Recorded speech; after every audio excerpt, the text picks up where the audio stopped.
Indium can be quite a difficult material to get because you can only get it in a select few systems. But I'm going to show you how to get it and how to automate it in today's video. So let's go over everything you're going to need. So the first thing you're going to need to do is come over to the anomaly and make your way over to the Starship Research, because you're going to need to buy the Indium drive. Now, yes, you are going to have to get the cadmium drive, emerald drive, and the indium drive. Now, you are going to have to go to these systems as well for cadmium and emerald, but I have videos on the channel for that if you don't know where to get those either. The next thing you're going to want to do is come over to the multi-tool research, and you're going to want the survey device that's on the far right of your screen. Now, the survey device just allows us to find the deposits that are very deep underground and allow us to deep mine them. How are we going to deep mine them? I'm about to show you now.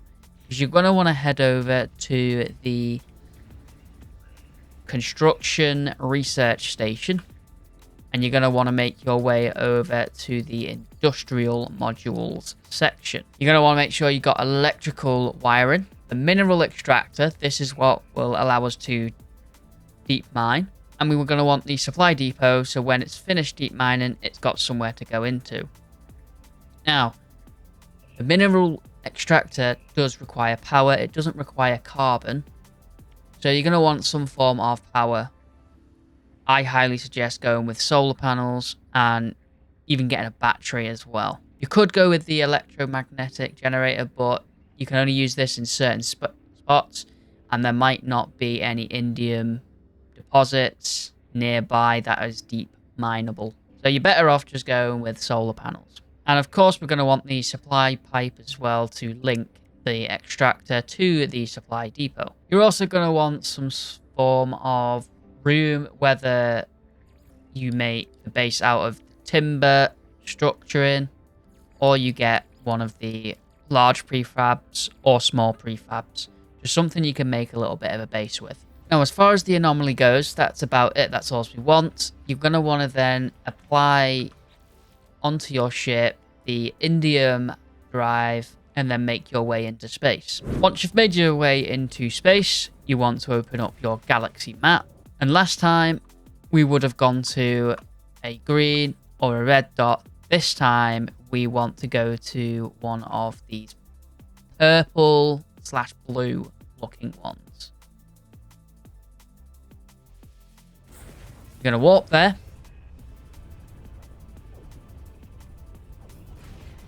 First things first, you want to check and see if there is a space station, because you want those upgrades for your exosuit. And you'll be able to get 2 upgrades if there is a space station. Doesn't matter if there isn't one, because you can still get one along the anomaly.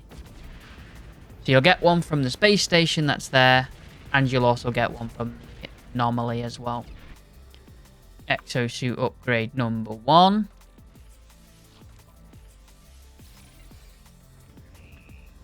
And exosuit upgrade number 2. And because we've got all of our exosuit upgrades on, we can simply just start scanning planets and try and find the best one for us. Now, this first one we've scanned here has high sentinel activity. That would be okay to build on, but ideally you'd want no sentinel activity. And you certainly do not want aggressive sentinel activity. I have scanned all of my planets, and they all have high sentinel activity, and one has aggressive sentinels. Now, this one is a no-go. We will not be going anywhere near this one. So, we can pick between any of these 3 planets. Now, this one has a rarer version of Indium, which is activated Indium. Now, I'll make a base there at some point, because you can get activated indium, cadmium, and emerald. So all of those 3 special materials, you can get activated versions, sort of like you get activated copper. So I got quite lucky in finding activated indium within my first system. But we'll hear about normal indium first, so it's just a case of picking between these two planets. Now, what I really want to look for is stuff that I haven't already got.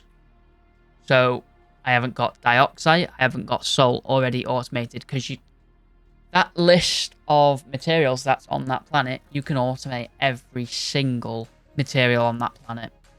I don't have dioxide automated or salt, whereas I don't really want rusted metal being automated, and again, haven't got salt. So really, my best bet would be to go onto this planet here. So I'm going to mark it. And that's, luckily for me, the planet right in front of me. So let's go and head on over there. And it's about this time you're going to want to go ahead and apply the survey device to your multi-tool as well, because we're going to need it coming up.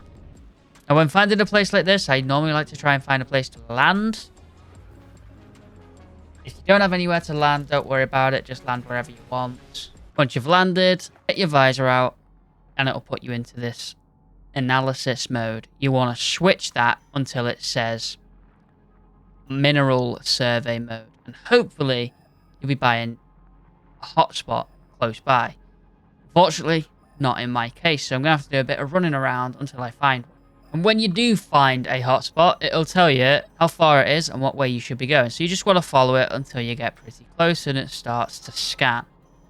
Now, we can see this potential of this deep level mining deposit is a C, and the max density for a C is 40%. You can get higher than that. It goes all the way up to S class, which is 100%. But unfortunately, in this case, we got dioxide, which is something I want to automate later on, but not right now. So the search for indium continues. And right here, we've managed to find the potential A, so a max density of 80% on indium. What we want to do now is place down a base computer, and we want to make sure we claim this land.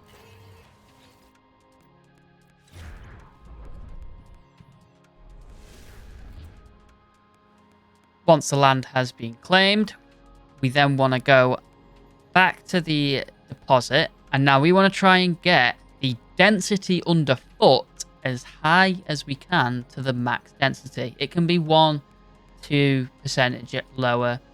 It just depends on what you want to do. Now, right here, I'm actually happy with 79%. So we kind of want to remember this place by literally just standing here, opening up the building menu, and then we want to go to the power and industrial, and we're going to want to place down the mineral extractor exactly where we're stood. Now,